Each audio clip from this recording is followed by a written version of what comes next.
Лицензиясы жок товарлардын мыйзамсыз жүгүртүлүшү Кыргызстандын экономикасынын негизги көйгөйлөрүнүн бири бойдон калууда. Ошол эле учурда ЭЭПтин башка өлкөлөрү товарларды маркировкалоонун ийгиликтүү колдонуп жатышат. Бул көмүскөдөн алынган каражаттардан салыктык кирешелерди кыйла көбөйттү. Азыр Кыргызстан алардын катарында эң белги берүү тутуму бар, бирок бул долбоор пилоттук режимде ыктыярдуу негизде ишке кирди. Идентификациялоочу өндүрүлгөн же импорттолгон товарлардын тизмеси, алкоголдук продукция, тамеки өндүрүмү, бут кийим товарлары. Ар бир товардын өзүнчө штрих-коду менен толук маалымат алса болот. Бул дегени контрабанда жолунда бөгөт коюуга мүмкүнчүлүк берет. Бирок буга чейин санариптик идентификация демилгеси бир нече жолу сынга алынган. Ошондуктан ишке ашырылып жаткан долбоордун натыйжалуулугун жогорулатуу максатында пилоттук долбоорду ыктыярдуу этикеткага өткөрүү мөөнөтүн узартуу жөнүндө чечим кабыл алынды. Кыргыз Республикасынын өкмөтүнүн 2020 жылдын 17 июлундагы токтому менен тамеки продукциясын милдеттүү түрдө маркалоого өтүүнүн мөөнөтү 1 октябрга чейин, ал эми алкоголдук продукцияныкы болсо 1 ноябрга чейин узартылды. Мөөнөтүн жылдыруу жөнүндө чечим салык жол-жоболорун фискалдаштыруунун ошол ишке киргизүүнүн алкагында жүргүзүлүп жаткан салык саясатынын ырааттуулугун камсыз кылуу максатында, ошондой эле өлкөдө коронавирустук инфекциянын жайылышы боюнча кырдаалга байланыштуу кабыл алынган.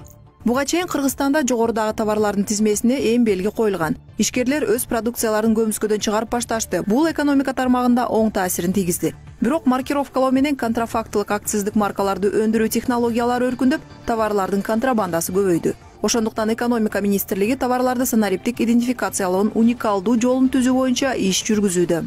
Маркировка товаров продукцияны белгилөө дата матрикс түрүндө болот. Бул маркалоонун бир түрү. Анын жасалма жолу жок. Ошондуктан ар бир сериялык номери уникалдуу болот. Эксперттер маркировкалоо башка өлкөлөрдүн тажрыйбасы эске алынбаса, бул иретте текке кетип калышы мүмкүн деп тынчсызданышат. Алардын айтымында бул жерден эң негизги максат акциздик маркаларды жасалмалоо мүмкүнчүлүгүн жокко чыгаруу. В будущем мы можем спокойно Бул демилге ишке ашса, келечекте иштөө да оңой болот. Анткени тигил же бул буюм жасалмасы жок экенине ишенич болот. Бул маселе башкаларга көйгөй жаратып келет. Анткени штамптар жасалмалана албайт. Ошондо аткезчилик четке чыгып кетет. Экономика тармагында да кирешенин көрсөткүчтөрү 2 миллиард долларга чейин жогорулашы мүмкүн. Бул Кыргызстан үчүн чоң киреше.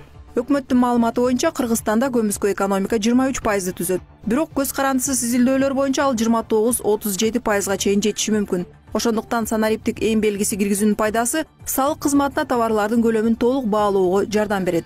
Электрондук маркировкалоо биринчиден контрабандалык товарларды жокко чыгарууга жардам берет, экинчиден ишканалардын кирешелерин көзөмөлдөп, бара-бара өлкөнүн экономикасын көмүскөдөн алып чыгууга чоң мүмкүнчүлүк түзүлөт. Назика Атамбекова, Бектур Калыков, Ош Берим жаңылыктары.